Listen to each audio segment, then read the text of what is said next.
At 11:47 p.m. on March 13th, a single Iranian ballistic missile left western Iran heading toward Tel Aviv. Israeli radar picked it up within seconds. The trajectory looked familiar. The flight profile matched known Iranian systems. Air raid sirens activated across central Israel. Interceptor batteries came online. Everything Israel had spent 20 years and $20 billion building was doing exactly what it was designed to do. And then at 8 kilometers altitude, the missile did something no Israeli defense planner had fully prepared for. It became 15 missiles, not one warhead. 15 independent guided submunitions, each one the size of a small bomb, each one carrying its own GPS navigation system, each one descending at Mach 15, each one maneuvering independently on the way down. Iron Dome tracked 0 of them. All 15 hit the ground within 30 seconds of each other. 47 Israelis were killed. Over 200 were wounded.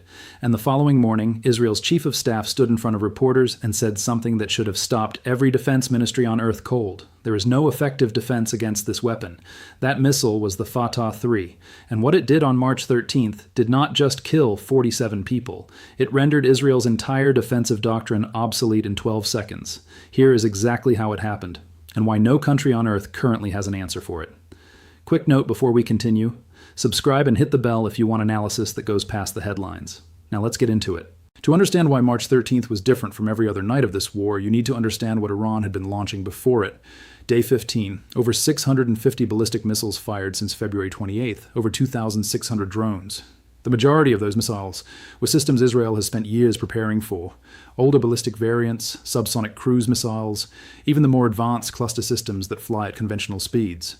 Iron Dome, David's Sling, and Arrow 3 intercepted the bulk of them.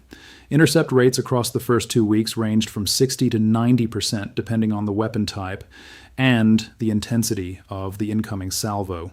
Israel's defensive architecture was holding imperfectly. Missiles were getting through, people were dying, but the system was functioning within the parameters it was designed for. March 13th was not within those parameters. Iran did not fire a larger salvo. It did not overwhelm the system with numbers. It fired a single missile, one, and achieved something that hundreds of missiles over 14 days had not managed. It proved that the architecture itself has a ceiling, and that Iran now has a weapon that operates above it. The 12 seconds that changed everything here is the precise sequence of what happened and why the outcome was physically unavoidable. At 11:47 p.m., Israeli radar detected a ballistic launch from western Iran. The flight profile during the boost phase was consistent with a high-velocity ballistic missile. Sirens activated across Tel Aviv, Ramat Gan, Bnei Brak, and surrounding suburbs.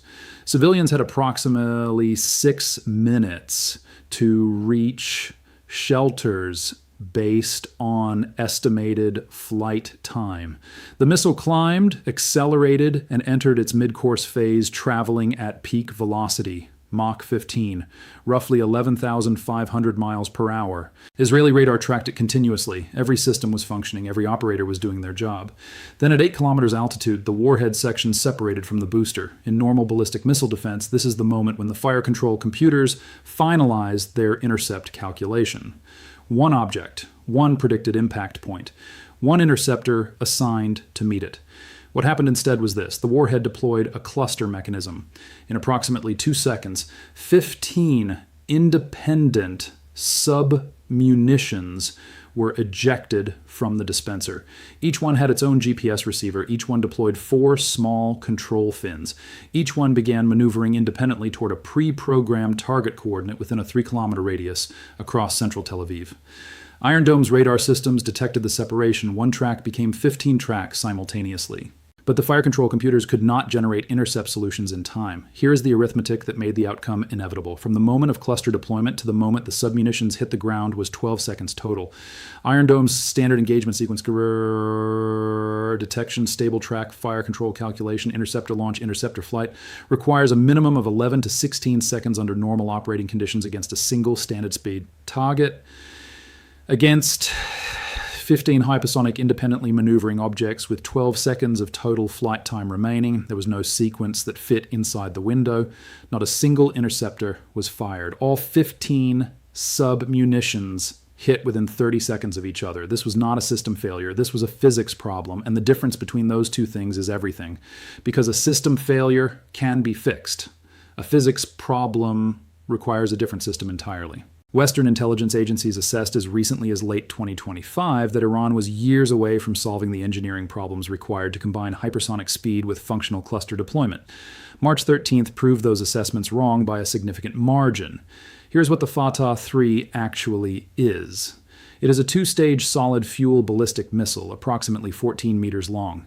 Estimated launch weight around 18,000 kilograms. The first stage drives the missile to hypersonic velocity during the boost phase. The second stage is a hypersonic glide vehicle carrying the cluster payload inside a warhead bus. The warhead section holds 15 submunitions. Each one weighs approximately 40 to 50 kilograms, including guidance hardware and high explosive. During terminal descent at 8 to 10 kilometers altitude, explosive bolts release the nose cone, and a pneumatic ejection system pushes the submunitions out in a controlled sequence. The control fins deploy. GPS guidance activates. Each submunition can hit a designated aim point within 2 to 5 meters of precision. One missile. 15 precision-guided impacts, all arriving within 30 seconds. All traveling between Mach 13 and Mach 15 at the moment of ground contact. Now here is the engineering achievement that explains why Western analysts got the timeline wrong. Building a cluster deployment mechanism that functions reliably at hypersonic speed is not a straightforward scaling problem. At Mach 15, aerodynamic heating pushes temperatures above 1,000 degrees Celsius on the missile's exterior. Deceleration forces during the terminal phase reach 15 to 20 times the force of gravity. The mechanical components responsible for ejecting the submunitions, the explosive bolts, the pneumatic system, the dispenser housing, must operate with precision in those conditions. Most cluster munitions in the world are deployed from subsonic platforms where these stresses are a fraction of what the Fatah 3 experiences. Iran solved this problem, it tested it, and it deployed it operationally without Western intelligence detecting the capability until 47 people were already dead. The instinctive response from many analysts after March 13th was that Israel simply needs better interceptors, faster computers, more radar installations, bigger stockpiles. That response misidentifies the problem. The Fatah 3 does not defeat Iron Dome because Iron Dome is underfunded or undermanned or operating with outdated software. It defeats Iron Dome because the weapon was specifically engineered to operate inside the time window that makes any terminal phase intercept physically impossible. 12 seconds from cluster deployment to ground impact. That number is not a coincidence. That number is a design specification. Consider what an alternative defensive approach would require. Intercepting the Fatah 3 before it deploys its cluster payload during mid-course before the separation at 8 kilometers is theoretically possible. Arrow 3 is designed for exoatmospheric and upper atmosphere intercept. But a mid-course intercept of a Mach 15 hypersonic glide vehicle presents its own set of problems. The vehicle maneuvers during glide phase. Its trajectory is not fully predictable, and a failed mid-course intercept leaves the cluster payload intact and still descending, and potentially without the booster structure that made it trackable. The Fatah 3 was not designed to be fast by accident. It was designed to be fast enough that the only reliable intercept window is a window that no fielded system can currently operate inside. This is what military strategists mean when they talk about a generational leap, not a weapon that is better than the last one, a weapon that makes the entire previous generation of defensive thinking structurally irrelevant. Here is what changes now. Before March 13th, Israel's defensive doctrine rested on a layered architecture. Iron Dome for short-range rockets, David's Sling for medium-range ballistic missiles, Arrow 3 for long-range ballistic and exo-atmospheric threats, $20 billion. 2 decades of development backed by American engineering, American funding, and American interceptor stockpiles. That architecture functioned. It was expensive and imperfect, but it held the line. After March 13th, that architecture has a documented gap that cannot be closed by buying more of the same interceptors.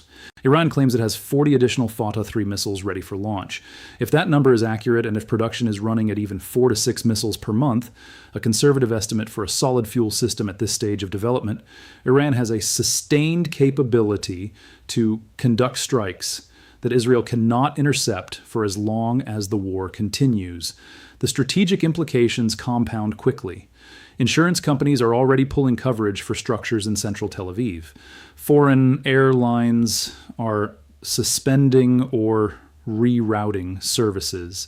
Businesses with regional headquarters in Israel are quietly moving operations. Investment decisions that take years to reverse are being made right now based on a simple calculation.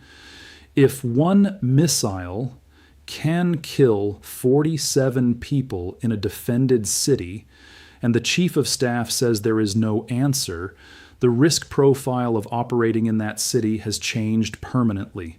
Israel is not the only country absorbing this lesson. Every nation that has spent decades building layered missile defense, South Korea, Japan, Saudi Arabia, the UAE, every NATO member with terminal defense systems is running the same calculation tonight. If Iran solved the hypersonic cluster problem, the assumption that defensive architecture can keep pace with offensive development has to be re-examined. In 2010, China unveiled a ballistic missile specifically designed to threaten aircraft carriers. The asset the U.S. military had built its entire Pacific doctrine around. It forced a complete strategic rethink of how carrier groups operate.